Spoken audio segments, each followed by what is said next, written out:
those engines and the fact that she's 10 tons lighter than she used to be when she was in our AF service.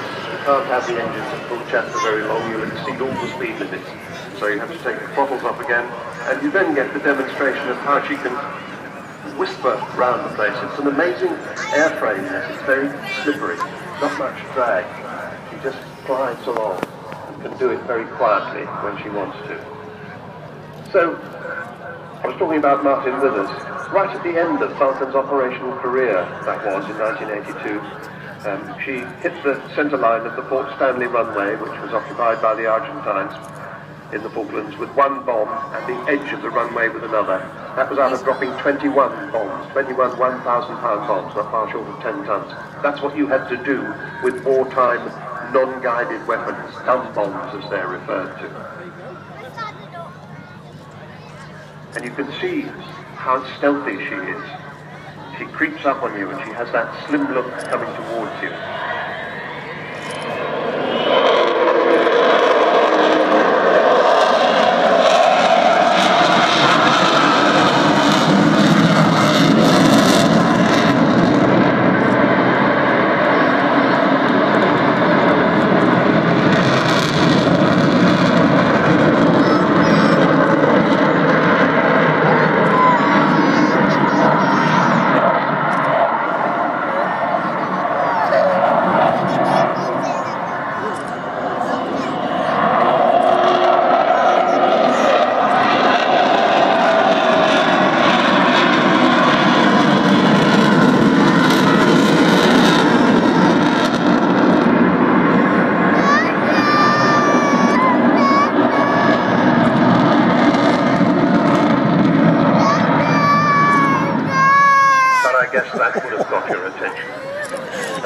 As I was saying, the sound of those four Bristol Olympus 202 engines, about 16,500 pounds of static thrust from each of them, 65,000 pounds in total, give or take.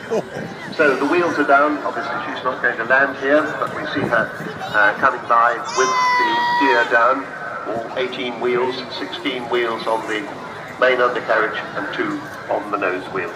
And as she comes abeam the centre point of the display, I expect to see them retracting the undercarriage back into their bays.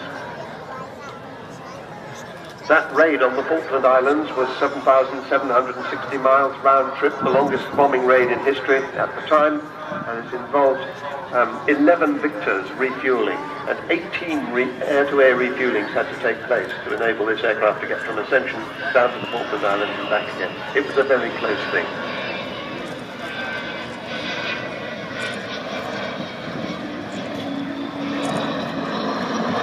Undercarriage retracting back.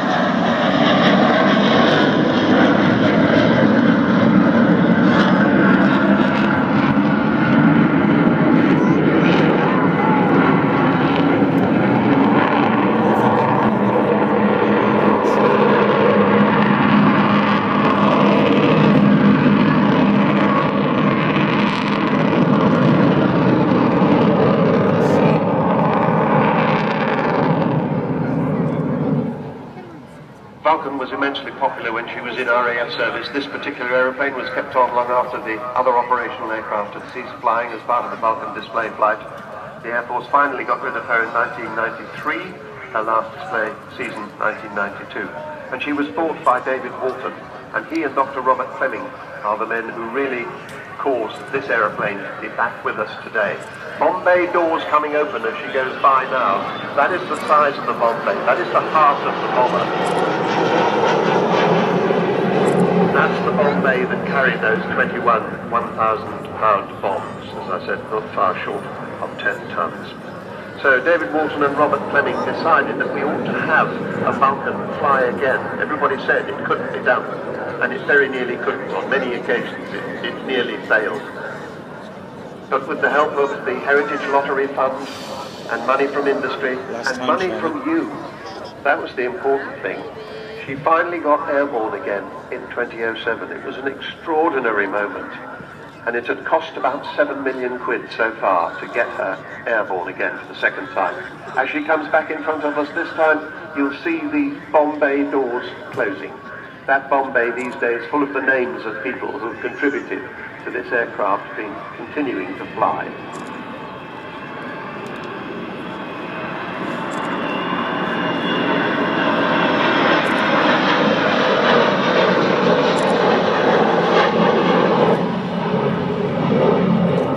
So to get her to the stage at which we see her today has cost roughly 23 million quid.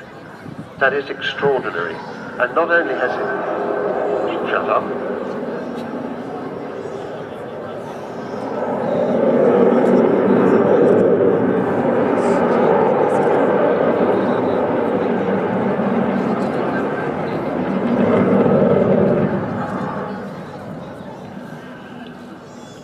Not only has it been an amazing engineering project to get this aeroplane back in the air, it's also been an amazing fundraising project. She still costs £2 million a year to run. That's £38,500 a week, give or take. So, altogether, the Vulcan to the Sky Trust has done some absolutely amazing things. I was talking about the engineering. Somebody who isn't on board is Taff Stone, the crew chief and the chief engineer. He always says, 558 is my baby. I always refer to the aeroplane as she. People tell me I shouldn't, but Taff says she's high maintenance.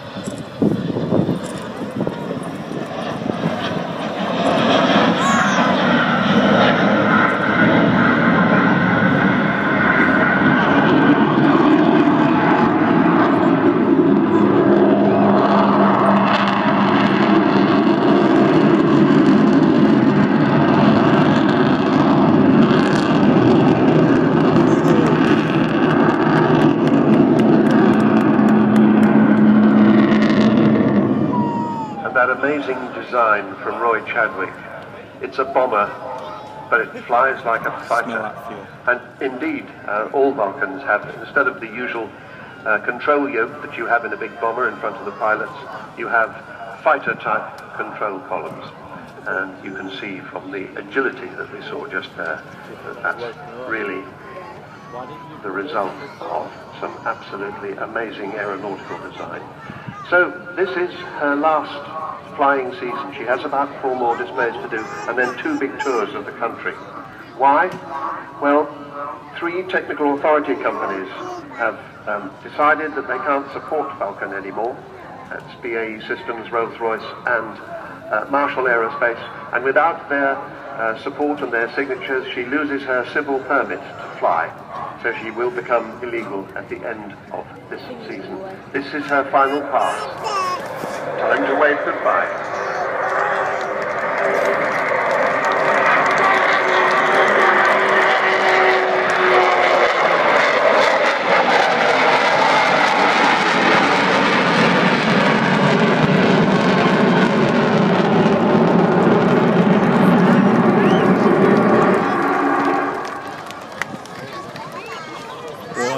So, what's next? Well, the Vulcan team and the Aviation Skills Partnership are going to create a new life for her as the dynamic centrepiece of the Etna project at Robin Hood Airport, Doncaster, Sheffield. It will be an aviation academy and a heritage skills centre. It will showcase technological achievements and advancements. It's called the Etna project because Mount Etna was the workshop of the god Vulcan. The Etna project will be like the Eden project, but for engineers. And as she goes away, I think we should probably remember the words of the great Dr. Seuss, you know, The Cat in the Hat, How the Grinch Stole Christmas. He wrote,